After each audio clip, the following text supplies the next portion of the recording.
How much can you get with a reverse mortgage? Well, let's play out a scenario and we'll have a look. Let's say you've lived in your home for 25, maybe 30 years. You've paid your mortgage faithfully, raised your family, kept the place in great shape. Now your home is worth 900,000, but your bank account, maybe not so much. You've heard about reverse mortgages and you're wondering, okay, but how much could I actually get? And how fast does the interest accumulate before all my equity is gone? What if I run out of room in my equity? That's what we're going to break down. How lenders calculate your eligibility, what really affects this amount that you can get, and how to use it wisely. Hi, I'm Peter Fabry, founder of Rewind Mortgage, an information site and a division of Broker It.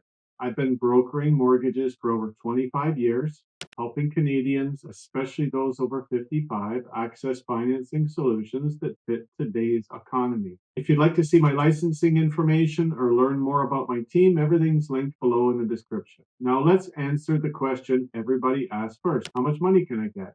Here's what lenders look at. Let's start with what determines your approval amount. There are 5 main factors every Canadian lender looks at: your home's value, your location, in other words, the marketability, property type, and your spouse's age. Number 1, age. The older you are, the more you can access. Typically, you're qualified for around 15% to 25% if you're age 55. And you can get up to 55% by your late 70s or early 80s.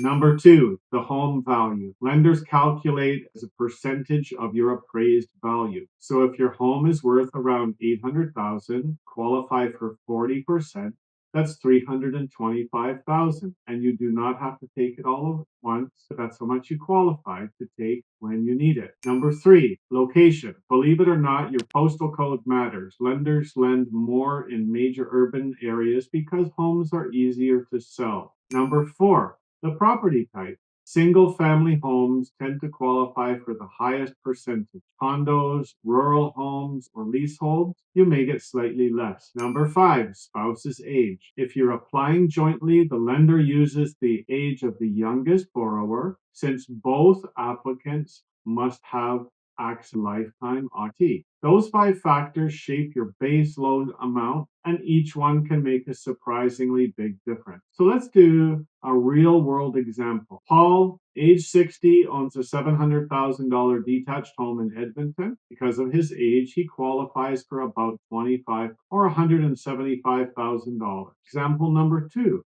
Rick and Donna, 72 and 70, live in their Kelowna home. Their house is worth around $950,000. At their ages, they could qualify for around 40%. That's $380,000. Now, these are just examples. It's quite possible that lender to lender, using an online calculator or actually doing an application, those amounts could vary. Number 3, let's take Jean. She's 80. She lives alone in a $600,000 condo in Ottawa. She's older, so her eligibility is close to 50%, or about 300,000. Why not 55%? Well, probably due to the fact it's not a single family detached home. You see the pattern? The older you are and the higher your home's value, the larger the potential loan amount, up to that maximum 55%. And then there are adjustments lenders do based on the type of home and the location, in other words, the postal code. So you'll never get 100% of your equity,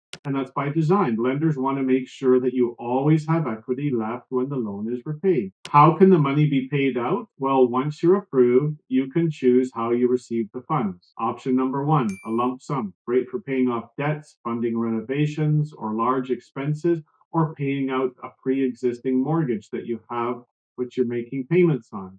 Option number 2, monthly deposits right into your bank account. Think of it like creating your own pension top-up. Option number 3, a combination of both. Many people take part up front and the rest monthly. The choice affects how the loan grows. So taking all at once means interest starts accumulating on the full amount right away. Taking it monthly means the interest is growing slower over time. This flexibility is one of the biggest advantages, and you design your own cash flow. So, what reduces your loan amount? There are a few things that can reduce your approval amount. First, any existing mortgage balance. That 100% has to be paid off through your reverse mortgages before you will receive any funds. Secondly, outstanding property taxes or liens, especially if the money is owed to CRA or the Crown.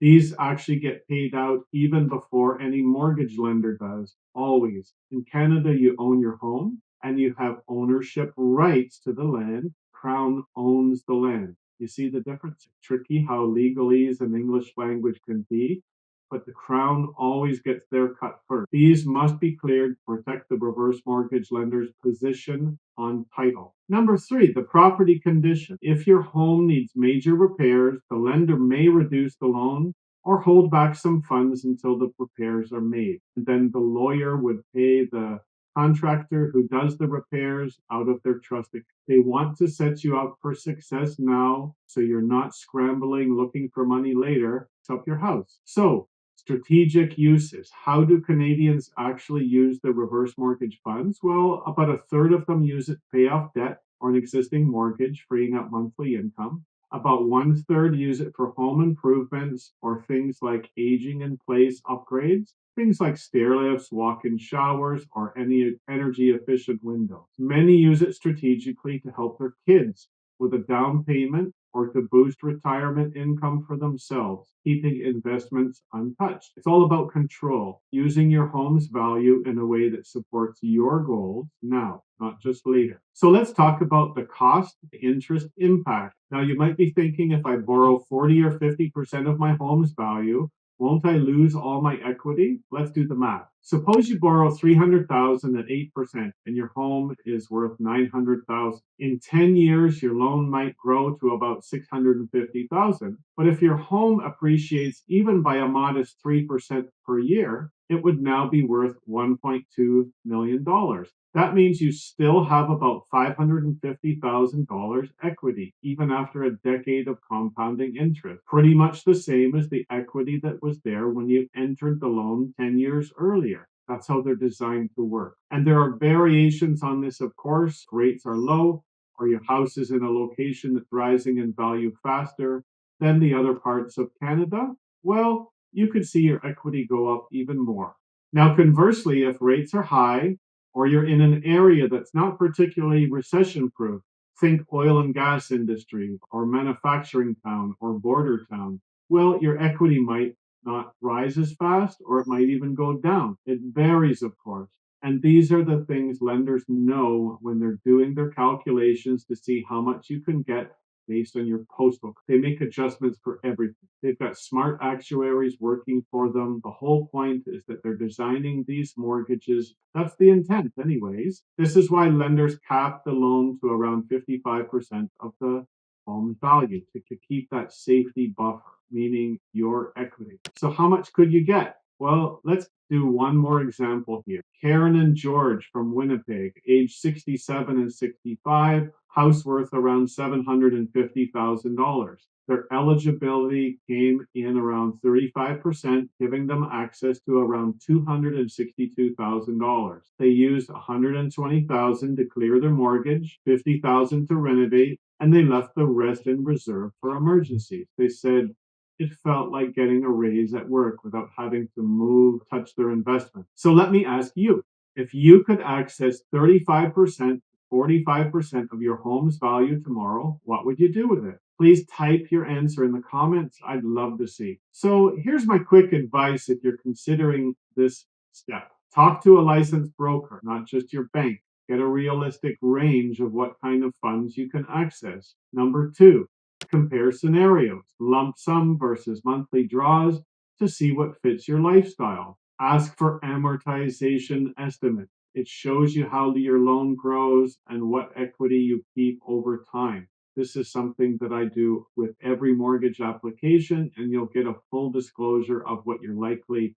loan is going to be over time and your likely equity is going to be over time. You need to be able to see this stuff. So how much can you get with a reverse mortgage? Well, again, depending on your age, your home's value, and your location, anywhere from 15 to 55%.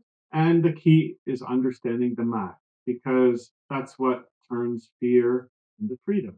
So if you'd like a personalized estimate showing you exactly how much you could access from your home, visit rewindmortgage.ca. You can also download the free guide, How Much Could You Get with a Reverse Mortgage? And it includes sample charts and a step-by-step worksheet. Again, I'm Peter Fabry with Rewind Mortgage, a division of Brokerit. Thanks for watching, and remember, it's not about how much your home is worth, it's about how you use it. If you enjoyed this video and found it useful, please hit like or subscribe. See you in the next video.